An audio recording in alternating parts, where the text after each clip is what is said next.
भेटी झाली धुरेसी, पालटू झाला या जीवासी.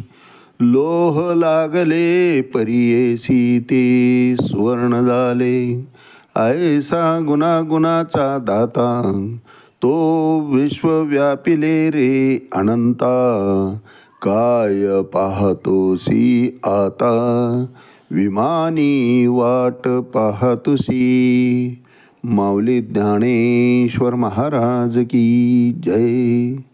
एक तरी ओवी अनुभवावी या चिंतनमालेमध्ये आज आपण आत्मसंयम योग अध्याय 6 ज्ञानेश्वरी ओवी क्रमांक 446 याचं चिंतन करणार आहोत.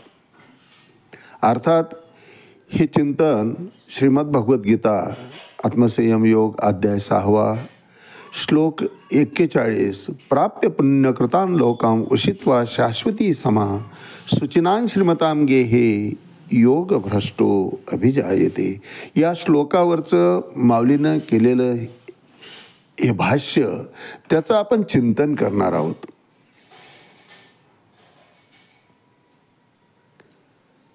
प्राप्य पुण्यकृतां लोकां उषित्वा शाश्वती समा. कुठलंच कर्म हे वायाला जात नाही महाराज.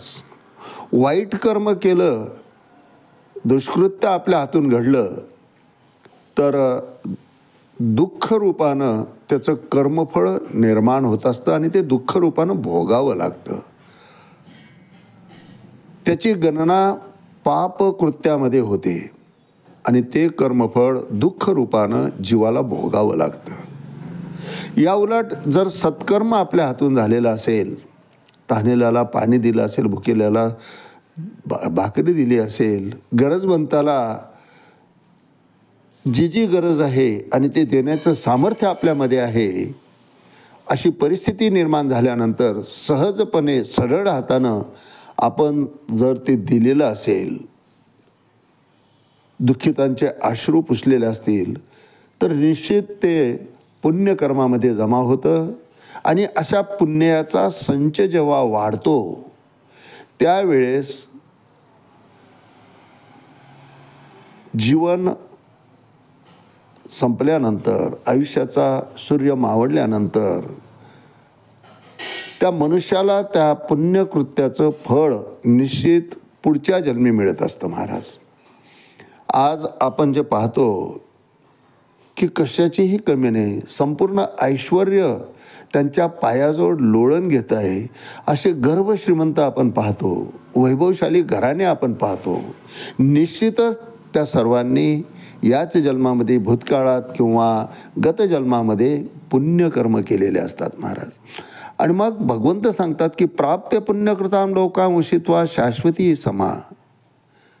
पुण्य लोकांमध्ये असा मनुष्य जातो आणि त्या ठिकाणी आपल्या या केलेल्या कर्मफळाचं सुख उपभोगतो, स्वर्ग सुख उपभोगतो. शाश्वतीही समा, अनेक वर्ष तो हे सुख भोगतो आणि अर्थातच सुख भोगल्यानंतर कर्मफळ नाहीसं होतं आणि मग तो जीव पुन्हा मृत्यूलोकी येतो.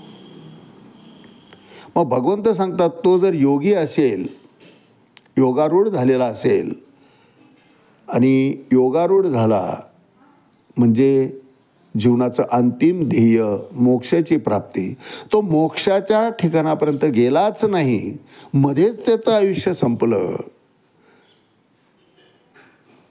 तर त्याची गती काय होते? अर्जुनानं विचारलेली शंका काल आपण याचं चिंतन केलं की अयतेहि श्रद्धयोपेतो योगात चलित मानसा अप्राप्य योग संसिद्धिम कामगतीम कृष्ण गच्छती. देवा त्याची गती काय होते? त्यावेळं भगवंत सांगतायत, अर्जुनाच्या शंकेचे निरसन करतायत की सूचनां श्रीमतां गे हे योग भ्रष्टो अभिजायते.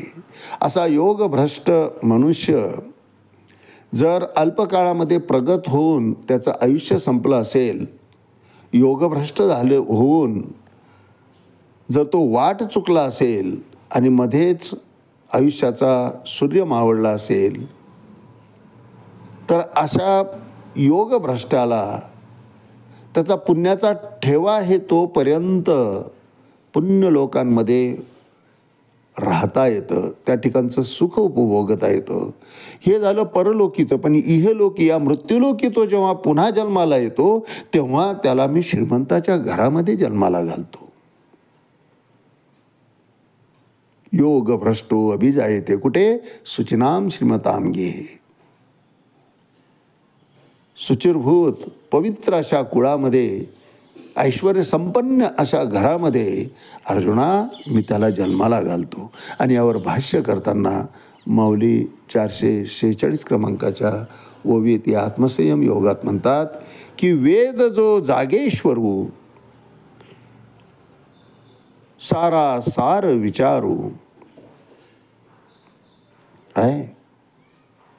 वेद जो जागेश्वरू सारा सार विचारू मंत्री जया. जागती ज्योत आराध्य दैवत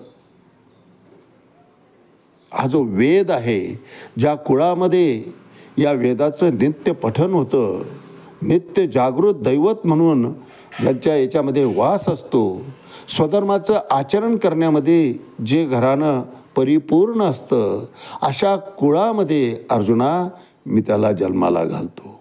कुळाचा व्यवसाय आणि सारासार विचार हाच जणू त्याच्या अध्यात्मामध्ये मिळालेला एक फार मोठा ठेवा असतो. कारण ऐश्वर संपन्न घर मिळालं की त्या घरामध्ये, त्या कुळामध्ये जीवाला प्रापंचिक अडचणी कुठल्याच प्रकारची येत नाही. मुलाला डॉक्टर करायचे आहे, सहजपणे तो डॉक्टर करू शकतो, डोनेशन भरून. नाही त्या कॉलेजमध्ये पैशाच्या जोरावर तो सांसारिक कार्य सर्व प्रकारचे पार पाडू शकतो. आणि आध्यात्मिक कार्यसुद्धा, महाप्रसादाची पंगत असेल किंवा ज्याला तीर्थाटनच घडत नाही त्याला सहकार्य करून, अर्थसहाय्य करून, किंवा जे अपंग आहेत, अनाथ आहेत, निराश्रित आहेत, अशांचा आश्रय होण्याचं सामर्थ्य मी अशा माणसाच्या नशिबामध्ये त्याला जन्माला घालतानाच देत असतो. ते सामर्थ्य त्याला मी प्राप्त करून देत असतो. भगवंतांनी सांगितलेल्या सूचनाम श्रीमताम गे हे योग भ्रष्टो अभिजायते, या ओवीवरच माऊलींनी हे चिंतन केलेलं आहे. आज याच ठिकाणी आपण थांबूया. रामकृष्णारी. पुंडलिक वरदारी विठ्ठल श्री ज्ञानदेव तुकाराम. पंढरीनाथ भगवान की जय. माऊली ज्ञानेश्वर महाराज की जय. जगद्गुरु तुकाराम महाराज की जय. शांती ब्रह्म एकनाथ महाराज की जय. आदिशक्ती मुक्ताबाई की जय.